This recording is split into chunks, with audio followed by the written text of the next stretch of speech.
Hi అండి, అందరికీ నమస్కారం. Welcome to Kirak cooking diary channel. ఈ ఛానల్ అయితే నా కొత్త ఛానల్ ఫ్రెండ్స్. కాస్త కొత్తగా చూస్తున్న వాళ్ళు సపోర్ట్ చేయండి.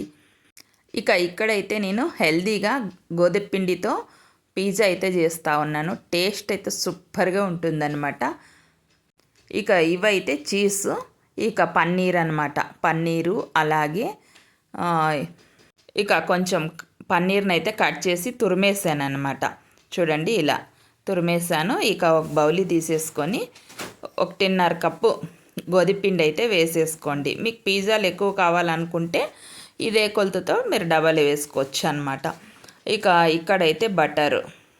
ఈ బటర్ని అయితే కొంచెం తీసుకొని నేనైతే కరిగిచ్చేస్తూ ఉన్నాను అనమాట. ఇక్కడ ఒక బౌలి పెట్టేసి బటర్ బాగా కరిగిన తర్వాత మనము ఆ పిండిలో వేసి కలిపేసుకోవాలి. ఈలోపు మనము ఇందులో వంట సోడా అయితే వేసేసుకుందాం. ఒక 1/2 టేబుల్ స్పూను. అలాగే baking powder 1 table spoon baking powder అయితే వేసేసుకుందాం. చూడండి, 1 టేబుల్ స్పూన్. పక్క కొలతలు అనమాట. ఇదే కొలతలతో చేసుకోండి. సూపర్ అంటే సూపర్ టేస్టీగా పిజ్జా వస్తుందన్నమాట. 1.5 టేబుల్ స్పూన్ అయితే చక్కెర వేసాను అనమాట. ఇక్కడ చూడండి, బటర్ అయితే బాగా కరిగిపోయింది కదా. కాస్త చల్లారిన తర్వాత వేసేసుకోండి. ఒకసారి బాగా కలిపేసుకోవాలన్నమాట.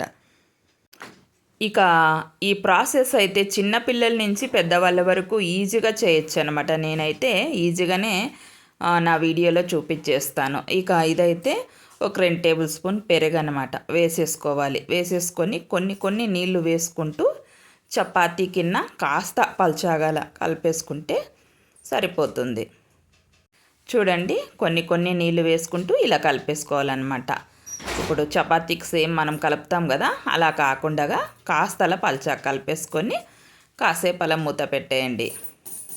చూడండి, ఒక 10 నిమిషాలు అయిన తర్వాత మరొకసారి బాగా పిండి అలా నాదుకొని కలిపేసుకోవాలి.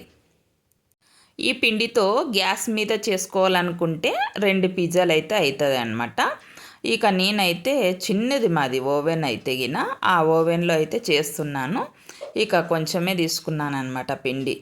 ఆ ప్లేట్ అనేది చిన్నది, అందుకని ఈ సైజులో తీసుకున్నా.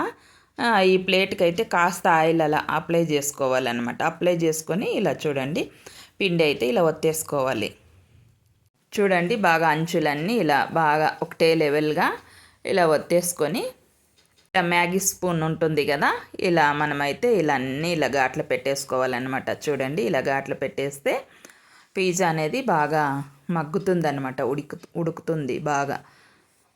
ఇప్పుడైతే టమాటా సాస్ అయితే ఒక 2 టేబుల్ స్పూన్లు టమాటా సాస్ వేసేసుకొని ఒకసారి బాగా ఇలా అప్లై చేయండి. ఇవైతే చీజ్ ముక్కలు. చీజ్లో అయితే ఎన్నో రకాలు ఉంటాయన్నమాట. పన్నీర్ అయితే మనము ముందుగా తురుము పెట్టుకున్నాం కదా, ఆ పన్నీర్ కూడా ఇలా బాగా ఎదిరించాలన్నమాట.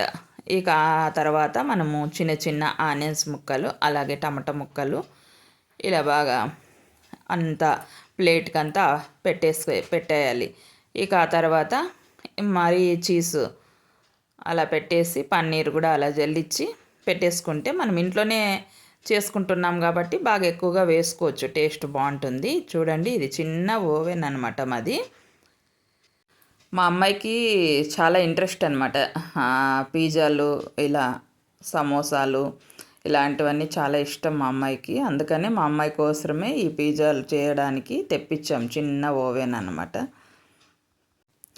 ఒక 20 నిమిషాలు అలా పెట్టేసుకుంటే మనకి పిజ్జా అయితే రెడీ అయిపోతుంది ఓవెన్లో. చూడండి, పిజ్జా అయితే మనకి రెడీ అయిపోయింది కదా. గ్యాస్ మీద పెట్టుకుంటే మనము ప్లేట్లో గ్యాస్ స్లిమ్లో పెట్టుకుంటే గ్యాస్ మీద కూడా ఒక 20 నిమిషాల్లో అయిపోతుందన్నమాట. చూడండి, వావ్, పిజ్జా అయితే సూపర్ వచ్చింది కదా. ఎంత బాగా వచ్చిందంటే బాబా, టేస్ట్ కూడా అంతే బాగుంటుంది, చాలా బాగుంటుంది.